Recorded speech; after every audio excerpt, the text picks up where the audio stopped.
Hello students. आज जो topic मैं आपके साथ शेयर करूंगा वो है बैंक रिकन्सिलेशन स्टेटमेंट। आम तौर पर बैंक रिकन्सिलेशन स्टेटमेंट एक ऐसा टॉपिक है कि जो लोग उसमें थोड़े से पजल हो जाते हैं, उसकी टर्मिनोलॉजी जो यूज़ हुई है उसकी वजह से, या उनकी जो ट्रांजैक्शन की जो ट्रीटमेंट है उसकी वजह से। क्योंकि एक्चुअली तो आप क्या कर रहे होते हैं, यहाँ पे कुछ इसको बैलेंस कर रहे होते हैं। देखें, इस बैंक रिकन्सिलेशन स्टेटमेंट की हमें ज़रूरत क्यों पड़ती है, उसकी वजह यह है कि आप जो बैंक अकाउंट आपने ऑपरेट किया होता है, तो बैंक अपनी अकाउंटिंग कर रहा होता है और आप अपनी अकाउंटिंग कर रहे होते हैं। तो कुछ चीज़ें बैंक मिस कर देता है रिकॉर्ड करने से, कुछ आप मिस कर देते हैं रिकॉर्ड करने से। ये सिर्फ इस वजह से होता है कि जो टाइमिंग का जो डिफरेंस है वो एक्चुअली एग्जिस्ट करता है between you and the bank. तो यहाँ पे हमें बैंक रिकन्सिलेशन स्टेटमेंट बनाना पड़ता है to just reconcile the transaction between you and the bank. तो स्टार्ट करते हैं। देखिए, हमारे पास दो चीज़ें, एक कैश बुक है हमारी और एक पासबुक है। कैश बुक को आप यूँ समझें कि ये वो कॉलम है कि जो आपकी कैश बुक में बैंक के नाम से मौजूद होता है, और पासबुक आपका यूँ समझें कि आपका बैंक स्टेटमेंट है जो हर मंथ के एंड में आपको रिसीव होता है, जिसमें पिछले पूरे महीने की ट्रांजैक्शंस एंटर्ड होती हैं। तो हमें करना क्या होता है कि हम पूरे महीने की अपनी कैश बुक की ट्रांजैक्शन को रिकनसाइल करते हैं with the transaction appear in the bank statement. तो अब इसको करने का तरीका देखें। जो चीज़ें कैश बुक में ऐड नहीं हुई हैं वो हमें ऐड करनी पड़ेंगी, और जो चीज़ें लेस नहीं हुई हैं कैश बुक में वो हमें लेस करनी पड़ेंगी। इसी तरीके से कुछ गलतियां बैंक की तरफ से भी हो जाती हैं, तो उनको भी ऐड या लेस हम पासबुक में कर लेंगे। बहरहाल ये एंट्रियां बैंक तो नहीं करेगा, लेकिन हम अपनी सेटिस्फेक्शन के लिए इसको अपने बैंक रिकन्सिलेशन स्टेटमेंट में कर लेते हैं, ताकि हमारा बैलेंस कैश बुक का और पासबुक का बैलेंस बराबर हो जाए। इसके बाद हम चलते हैं। देखें, अब जैसे पहली चीज़ मैंने डिफ़ाइन की, ऐड इन कैश बुक में क्या क्या चीज़ें हैं कि जो हम कैश बुक के कॉलम में ऐड करेंगे। देखिए, पहली चीज़ है इसमें डायरेक्ट डिपॉजिट बाय कस्टमर। तो डायरेक्ट डिपॉजिट बाय कस्टमर ये होता है कि माने कि आपका कोई दोस्त है, उसको पता है कि आपका बैंक अकाउंट कहाँ पर आप ऑपरेट करते हैं ना, तो वो सीधा चला जाता है, आपको बताता नहीं है, और कुछ पैसे जमा करवा के आ जाता है। हो सकता है वो आपका कस्टमर भी हो। अच्छा, तो अब आपको तो नहीं पता था कि उसने पैसे जमा करवा दिए। जब मंथ एंड पे बैंक स्टेटमेंट आया तो पैसे बढ़े हुए थे, तब आपको पता चला कि भाई ये किसी ने पैसे जमा करवा दिए हैं, और उसके बाद उसने बता भी दिया कि हाँ भाई मैंने पैसे जमा करवाए थे। तो अब चूंकि उस वक्त में कैश बुक आपने नहीं बढ़ाई थी, तो इस वक्त क्या करें, आप वो पैसा अपनी कैश बुक में ऐड कर दें। अगली चीज़ आपको नज़र आ रही है प्रॉफिट गिवन बाय बैंक। देखें, प्रॉफिट जो बैंक देता है वो हमें बताता तो नहीं है कि मैंने तुम्हें प्रॉफिट दिया है। ये हमें पता कब चलता है, जब मंथ एंड पर आपके पास बैंक का स्टेटमेंट आता है, उसमें आपने देखा कि कुछ पैसे बढ़े हुए थे, तो ये बैंक ने प्रॉफिट दिया था। अब आप क्या करेंगे, अपनी कैश बुक में इस पैसे को बढ़ा लेंगे, क्योंकि आपको बैंक ने प्रॉफिट दिया है और आपका बैंक अकाउंट बढ़ा है, तो आपको भी चाहिए कि जो कैश बुक में आपके पास बैंक का कॉलम चल रहा है उसको बढ़ाया जाए। तीसरी चीज़ है interest income. Just like bank ने आपको इंटरेस्ट दिया है इस बार, तो बैंक ने तो कर लिया था, लेकिन आपको पता कब चला, मंथ के एंड में।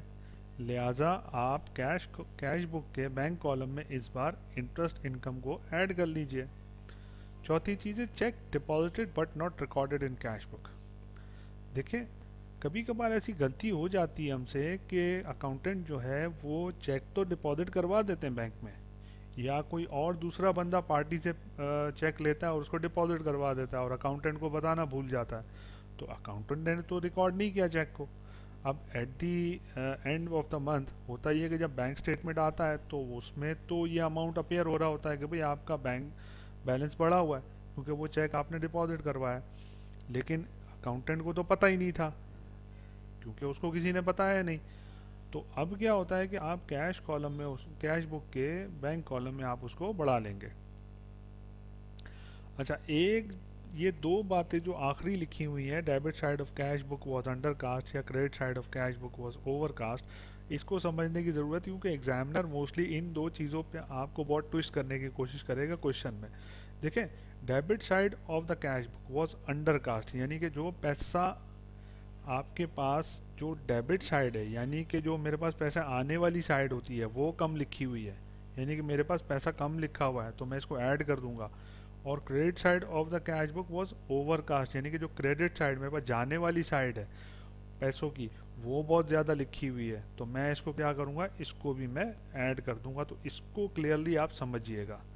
अच्छा, जो चीज़ें लेस करनी है कैश बुक में से उसको डिस्कस कर लेते हैं कि अगर कोई चेक डिसऑनर हो गया है ड्यू टू एनी रीज़न, या एनएसएफ चेक आपको कहीं लिखा हुआ नज़र आ रहा है, इट मीन्स कि जो आपको कस्टमर ने चेक दिया है वो उसके पास या तो सफिशेंट अमाउंट मौजूद नहीं है आपको देने के लिए, तो आपका बैंक वापस दे देगा उस चेक को। अब देखें ना, उस चेक को जब आपने डिपॉजिट किया था तो अपना बैंक अकाउंट बढ़ा लिया था। अब चूंकि वो चेक वापस आ गया है, डिसऑनर हो गया है, तो अब आपको अपना बैलेंस कम करना पड़ेगा।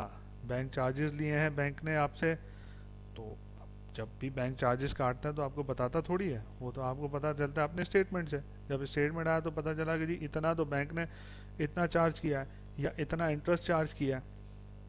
तो ये सारी चीज़ें बैंक ने तो चार्ज कर दी, आपके बैंक अकाउंट को तो कम कर दिया, लेकिन आपकी कैश बुक में तो अभी जो बैंक का कॉलम है वो बढ़ा हुआ आ रहा है, तो आप उसको भी कम कर दें। Check issued but not recorded in cash book, आपने चेक इशू तो कर दिए हैं पेमेंट के लिए, लेकिन उसको रिकॉर्ड ही नहीं किया। कभी कभार ऐसा होता है कि जैसे कोई बड़ी कंपनी है तो उसमें अकाउंटेंट अलग होते हैं और चेक लिखने वाले अलग होते हैं, तो किसी ने चेक तो इशू कर दिए हैं for the purpose of payment, लेकिन उनको अपनी कैश बुक में लिखा ही नहीं है, तो बैंक अकाउंट अब भी जो है वो स्टिल बढ़ा हुआ ही आ रहा होगा यहाँ पर, तो उसको आपको कम करना पड़ेगा। अच्छा, ऊपर जैसे एडिशन की मैंने बात की थी कैश बुक में, यहाँ पे आप देख लें कि debit side of the cash book was overcast है, ऊपर अंडर कास्ट थी, यहाँ पे ओवरकास्ट है, और credit side of the cash book was under cast है, तो ये दोनों चीज़ें यहाँ पर लेस ही होंगी। एग्जामिनर मोस्टली ये करता है कि इन दोनों चीज़ों को एक ही जगह पर लिख कर दे देता है ताकि आप कंफ्यूज हो जाएं और कोई गलत एंट्री करें उसमें।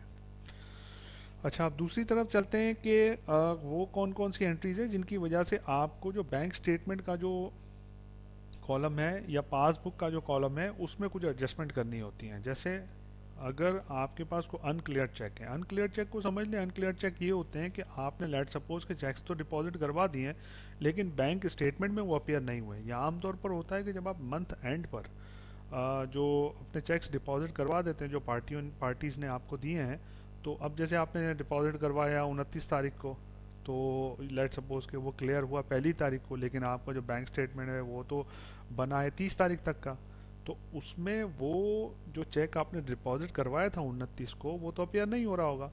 दैट मीन्स कि आप बोलेंगे कि यार बैंक ने तो ये लिखा ही नहीं, हमने तो डिपॉजिट करवा दिया था, लेकिन बैंक कब ये शो करेगा, बैंक शो करेगा नेक्स्ट मंथ में, क्योंकि वो तो 1 तारीख को क्लियर हुआ था। तो लिहाजा इसको एडजस्ट करने के लिए आप क्या करें, इसको ऐड कर दें अपनी पासबुक साइट पर। अच्छा, लेस जो चीज़ें करनी है उसमें तीन चीज़ें देखें, मैंने लिखा है अनप्रेजेंटेड चेक, आउटस्टैंडिंग चेक और अनपेड चेक। ये तीनों एक ही चीज़ के नाम है, इसमें आप डिफ्रेंशिएट ना करें। ये हर हर बार एग्जामिनर क्या करता है कि ये अपने नाम चेंज कर करके आपको जो है ना परेशान करने के लिए यही नाम घुमा फिरा के दे देगा, तो ये तीनों चीज़ें एक ही के नाम है। अच्छा, अब है क्या इसमें, ये एक्चुअली वो चेक्स होते हैं, अब जैसे लेट सपोज कि आपने 3 लोगों को चेक दे दिए 1000 1000 रुपए के। अच्छा, दो उनमें से 2 लोगों ने तो कैश करवा लिया इसी मंथ में, लेकिन एक बंदा तो गया ही नहीं, वो तो ऑफिस में अपनी ड्रॉर में रख के भूल गया उसको चेक को। अब होगा क्या कि आपका जो बैंक स्टेटमेंट आया है उसमें 2000 तो कम हो गए होंगे, क्योंकि 2 लोग तो पहुंच गए थे 1000 1000 का चेक लेके, लेकिन एक बंदा तो गया ही नहीं था, तो उसके 1000 रुपये तो डिडक्ट नहीं हुए होंगे ना आपके बैंक स्टेटमेंट में से, तो वो अपेयर स्टिल हो रहे होंगे कि भाई अभी भी आपका जो बैलेंस है बैंक का वो बढ़ा हुआ है। तो आप क्या करें, अगर कोई ऐसी चीज़ें आपको नज़र आती हैं तो उससे अपनी पासबुक को लेस कर दें, to just reconcile the balance between your cash book and the passbook. तो इसको करके आपका इंशाल्लाह जो है वो बैंक रिकन्सिलेशन स्टेटमेंट बन जाएगा। और इसमें थोड़ी सी आपको मेहनत करनी होगी। देखें, जो क्वेश्चंस आमतौर पर मैंने देखे हैं इसमें, तो वो बड़े स्मार्टली पूछे गए, तो आपको भी थोड़ा सा इनको हल करने के लिए स्मार्ट बनना पड़ेगा और इन चीज़ों को जहन में रखें। ये ऐसा नहीं होगा कि आप एक दो क्वेश्चंस में सीख जाएंगे, आपको थोड़े से क्वेश्चंस करने पड़ेंगे, 5 6 8 10, ताकि फिर आपकी एक अंडरस्टैंडिंग डेवलप हो।